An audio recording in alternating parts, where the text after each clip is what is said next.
What's going on, guys? I'm Hunter with AEM Electronics, here with the Rockford Fosgate DWO Can-Am Maverick X3. We're going to install our AEM CD7 dash and 6-channel CAN sensor module. So let's jump right in.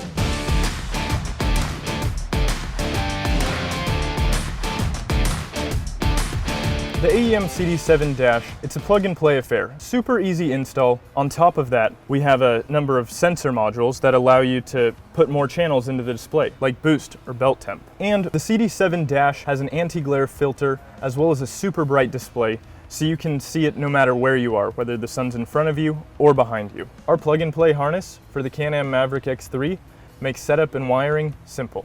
The pre-setup template in the dash design software makes getting all the channels from your factory ECU to the display a breeze. So easy a marketing guy could do it. True. We've done enough talking here. Let's show you how easy it is to install. For the first step of the install, we need to find the factory diagnostic port, which is located right here. Here we have the plug-and-play harness for the Can-Am Maverick X3. On one end, factory connector, power, and the CAN bus messages for the factory ECU to the CD7. We'll start here by plugging in the factory diagnostic connector to the AEM harness. All right, we're halfway there. So next is we're going to remove this side panel right here. On the back, there's two of these pop clips that come out real easy. Just take a flathead screwdriver to pull the middle out, and the rest just pops out. Then we have two Allen head bolts right here, and this is where I'll route all our wires. So the next step here is to remove the factory dash. Factory dash is held in place by a Torx T30 on top and a 10mm bolt down below. Once those are loosened, the dash will come up, retained by the harness, and then a couple of Allen head screws here keep the bezel and harness in place. We can remove these Allen head screws. There are a total of 4 of them. Then the front bezel comes off the dash, and the dash slides out. Then we'll remove the factory dash connector. We'll take the CD7 dash harness, we'll route it back behind the dash, and it'll come out just here next to the diagnostic connector. The routing is pretty straightforward with the removal of a couple bolts. We take the wires here from our CD7 harness into the plug-and-play harness for the Can-Am Maverick. 1, 2. Now let's power this thing on. Awesome, just like that, dash is wired in. Next step is uploading our setup file. Connect in our USB cable to the back. From here we can upload the setup file in the dash design software. Just navigate to Open Setup, to your Documents, AEM, Dash Design, Setups, App Specific, and find the file that says Can-Am Maverick X3. From there we see 2 files. One is pre-set up for the dashes with the internal GPS, and the other is pre-set up for the dashes with using a vehicle dynamics module. In this case, this is a GPS dash, so we'll go ahead and upload that one right now. File, upload to display. On the dash here, flash programmed OK. It says upload setup completed. Go ahead and close. Remove the USB cable. So at this point, we'll go ahead and take the plastic off the dash. Perfect. The dash will now boot up with the new splash screen and screens for the Can-Am Maverick X3. For the Can-Am Maverick X3, we have 7 screens. We have our 4 basic screens, which show you all your data, along with our splash screen, which shows up when you're booting the dash. Then we have our alarm screen and our on-change screen. In the case of the Can-Am Maverick X3, we have this awesome programmable alarm screen that can come up in a number of different conditions, and we already have some pre-configured alarms and warnings set up. In this case, we have an alarm already set up for intake air temp, overboost, as well as warnings that could come up if your seatbelt's not on, or you have a brake light out. All of the alarms and warnings are fully customizable and user programmable. Along with the pre-configured warnings and alarms, you can also create alarms for additional channels that you add in.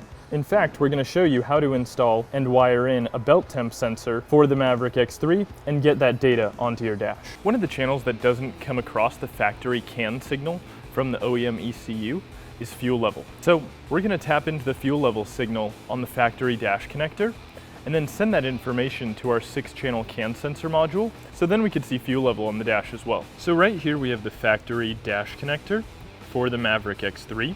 On this connector, pins 4 and 21 send the fuel level signal to the CD7. In this install, what we're gonna do is we're gonna tap into those wires with new pins to get the fuel level signal to the dash. First thing you need to do, get a pick, take off this little guy right here. That exposes the pins themselves. And what's awesome about this connector here is the pins are labeled 24 through 13. So pin 21 is right here.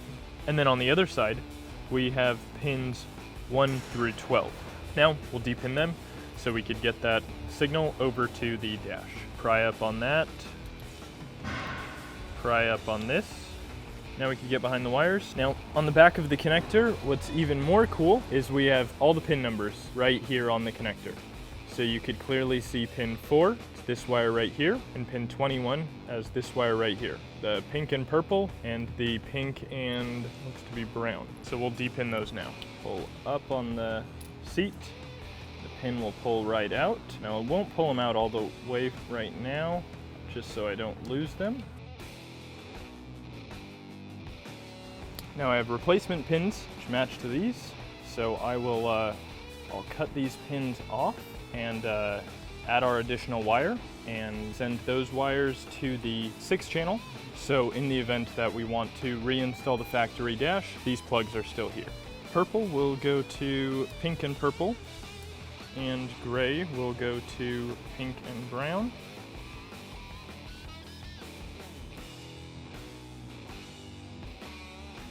Now that both these pins are back in and tapped into, we can run these wires over to the 6-channel CAN module, and that'll allow us to get fuel level. So we'll just put this guy back together, and then we'll be able to zip tie this connector out of the way and under the dash, and in the event that we need to switch back to the OEM cluster, this will be right available for us. So these two wires I'll route following the path that I took for the AEM CD7 harness through the access hole just here. A little bit more wiring and we'll be there. Now what we're gonna do is we're going to repin the 4-pin DTM connector in our plug-and-play cable so that we can get power to our 6-channel CAN sensor module. So we can depin this connector and then add an additional wire for power and ground, as well as populate the CAN high and CAN low.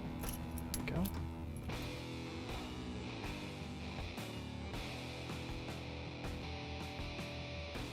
So for an IR belt temp sensor, this is where things can get a little bit tricky because we have two sets of wires, both with the same colors, only some of which are going to the same place. This lead right here is from the Omega IR belt temp sensor at the back of the vehicle, and the wires on it are 12 volts chassis ground, the analog 0 to 5 volt signal, and analog sensor ground. This one right here, this is our 12 volts chassis ground, CAN low and CAN high.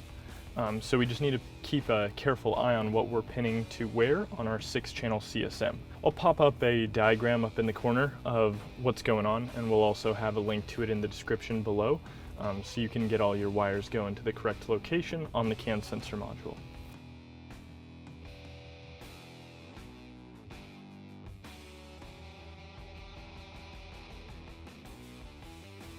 All right, and then so now, this is our signal wire from the fuel pump. This is our sensor ground from the fuel pump. So we'll need to mush these sensor grounds together.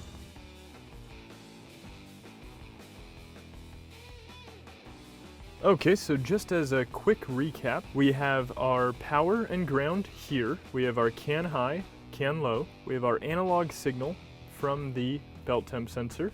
We have sensor ground, both from the belt temp sensor and the fuel level sensor. And then we have the fuel level, other end of the fuel level resistor here. If you remember both of these two wires, these came from the factory dash connector, as these items were not being sent over CAN. And this infrared temp sensor here is wired into the back to monitor CVT belt temp.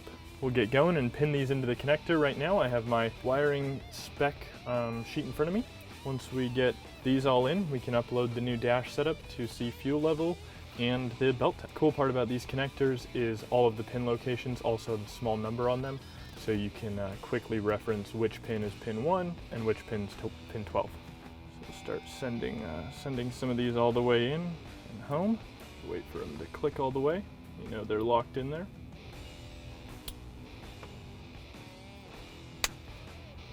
that up. Goes into our 6-channel CAN sensor module, just like so. And that'll live down here. We'll then reconnect our AEM net connector for power and CAN. Note this is powering both the dash and the CAN sensor module from the OEM diagnostic port. We have our CAN 2 connector here. This is transmitting the CAN bus information from the OEM ECU on the CAN amp. Plug that one in, and then we'll go ahead and pop the stock diagnostic port back in. Let's fire up. We just siphoned all the fuel out of the tank. We're also monitoring the fuel level on the dash itself. The factory Can-Am X3 documentation notes a level of 90 ohms when the tank is empty and a level of 5 ohms when the tank is full. Right now on the dash, we're seeing a level of 105 ohms. Let's fill the tank up gallon by gallon so we can get an accurate reading of the resistance to gallons in the tank, and we can put that information right on our display. We just put our first gallon in the tank, and already you can see how the scale changes. With that first gallon, we now have a resistance reading of 81 ohms. So we'll add that to our chart and we'll continue the process. Some interesting things we found out when filling up the tank gallon by gallon. As you can see here, we had the raw resistance level here in blue, and then this was the scaled reading for the fuel level based on what the factory told us. However, we found that those numbers varied a little bit. When we started filling the tank, we started at 105 ohms rather than the 90 ohms specified by the factory. By gallon 7, we reached a resistance reading of 7, which previously would have correlated to an empty tank. However, we noticed that we could then put in an additional 3 gallons without any change to the resistance reading in the actual fuel level for the fuel level sensor. You'll notice when filling up the tank, I stopped gallon by gallon, and after 7 gallons, the resistance reading was 7. After 8 gallons, 7. After 9 gallons, we had a slight fluctuation in the resistance reading where it read level 8 ohms. At 10 gallons, the fuel was all the way topped up to the top of the neck. So this is something that Can-Am likely built into the X3 dash intentionally and into the fuel level sensor. You see this a lot in OEM applications where fuel level is staying on full for an extended period of time and then drops off past that pretty rapidly. So that's just something to keep in mind when calibrating your fuel level sensor. Depending on the way your level sensor is set up, that might vary. Now that we collected all this data from filling the tank gallon by gallon, let's jump into the dash design software where I can show you how to scale this in the software. We're gonna configure the CAN channels for the 6 CSM, adding our infrared belt temp sensor and our fuel level. So those are wired to port 1, and that device outputs 500 bits per second. We need to turn on the terminating resistor.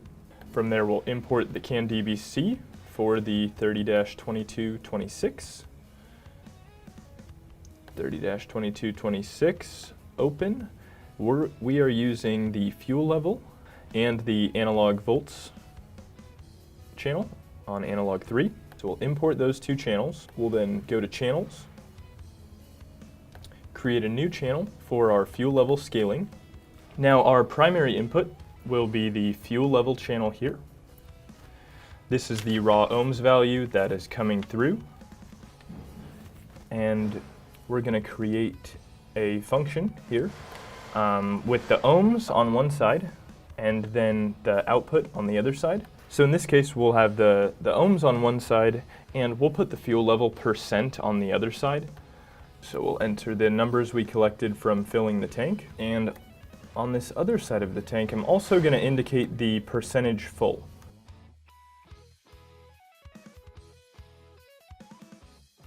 So that is our fuel level scaled channel. And then we'll also create our channel for the CVT belt temp sensor. Now this is an omega temp sensor that was installed.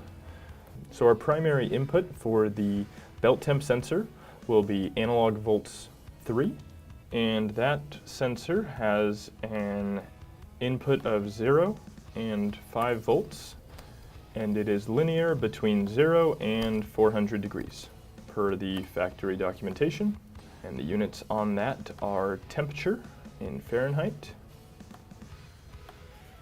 So now we have both our belt temp sensor as well as our fuel level scaled channel, and we'll add those to the screen. So on screen 1 here, we can unlock the layout. We'll add a couple new numeric values and then some text labels. This one here, we'll label belt temp and assign the input to it that we just created. Over here, we'll add fuel level and assign our fuel level scaled channel here.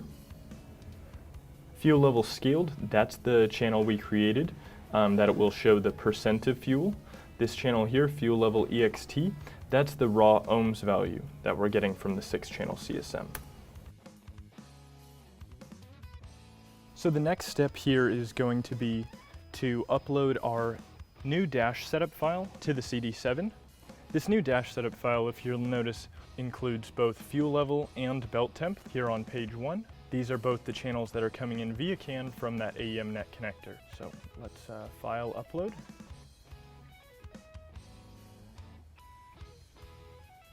Looks like Flash programmed okay on the dash. Upload successful on the computer. Check out this new splash screen. We got Rockford Fosgate, AEM, and the DWO logo all right there. We just uploaded that fresh new layout to the CD7 dash that implemented both the fuel level and the belt temp sensor on screen. So now we can get to mounting. Todd from DWO Racing fabbed up this slick bracket. This bracket here bolts the CD7 dash into the factory location, and it's available for purchase. Check the link in the description below to get yours. Now let's install this thing.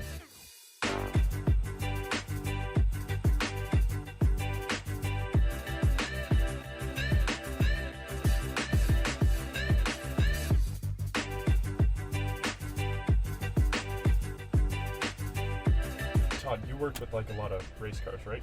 Yeah. And then you know how fuel level is variable resistance? Yeah. With this one, it was weird because it changed in steps. So because it bounces around a lot, they didn't want the gauge doing this up and down. Mm-hmm. And the last 3 stages, so between 7 and 10 gallons, there's no change. Yep. It's full for a long, long time, and all of a sudden it goes, bloop. Yep. 3/4 tank. Now it just then it goes really down. fast. Yeah. Yep. Oh, that's belt temp up Oh here. yeah, that's cool. Mm-hmm. Yep.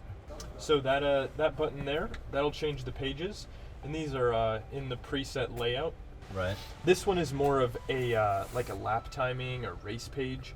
Right. Just shows you bare bones, you know, gear, RPM, a couple of temps and pressures, and then also lap timing. And if you go to the next page, this one right here, this is kind of your adventure page when you're out on the trail. Yeah. You know, shows you your latitude, longitude, compass with the heading. We have an indicator here to let you know that the GPS antenna is getting a signal, as well as speed and RPM, just those things that you want to see anyways. And then you have, once again, pressure and temp at the bottom. What's the little square box here? That'll be for your RPM. Will it also show up here? Yep, we can program in some shift lights as well.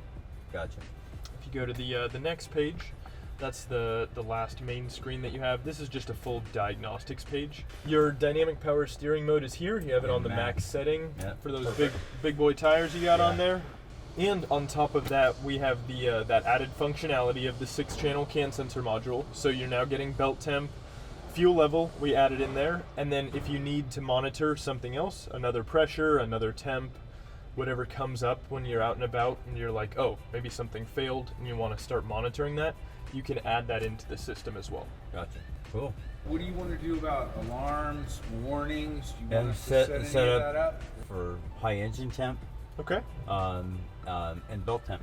Okay. So we have this page right here. This is your alarm screen. So on all the pages, we'll have a bar at the bottom where you can have a warning. Right. And then from here, we can also set up an alarm page. This is kind of like your oh crap page where you really need to shut it down. So let's go ahead and make a new alarm for you for your belt temp sensor. Yeah. So all we're gonna do for that is, you know, go down to the bottom here, add the new alarm. We're gonna make a first one for the warning. Type in warning, and then we'll need to set the input. So that'll be the channel that was created called belt temp. What temp is hot for the belts? Probably 225. 225, okay. So belt temp is greater than 225, then the alarm will trip. It's like I had a typo on there and I wrote warning belt temp hot. Do we need spell check? Do we need spell check? Lord knows I do. I'm not gonna lie. So we have that set up, and then we can confirm that the warning for coolant temp is also set up at the right spot. So if it'll show the warning at the bottom if the coolant temp reaches 220. Gotcha. I'd say 225 because I think the thermostat in this thing is like 205. Oh, okay, okay. Yep. Just change that limit there in the software. So we'll leave them where we have them set here. And then if you find that you're tripping that, then maybe you start looking into some sort of cooling system, maybe like a water methanol injection kit. Right. Part number 30-3300. Shameless plug. Yep. Nice. Okay, so we just made a couple of those changes. We'll just hit File, Save Setup, and then as you can see now, it's already connected to the dash. Right. So we'll hit File, Upload to the display. Right on. Yep. Todd, what are some of your impressions here about the dash? What are your thoughts? There's a lot of functionality to it. Very easy to use. I like the fact that I don't have to take off my glove. I can change my screens with a button. Everything's visible. It's plenty bright. It seems really easy to change certain parameters. So I wouldn't be afraid, if I find that I'm bouncing off a 215 all the time or something, it wouldn't hurt my feelings to sit down with the laptop and go through and adjust it to make it more functional for me. I love the setup and having a diagnostic screen. Just having simple functions like that to where you're able to run through the TPS. You can see where your battery's at, your coolant on a diagnostic screen. That's great. That's easy. Glad we could install it for you, get it all rigged up, and you'll have to see the rest of the video to see how it was all done.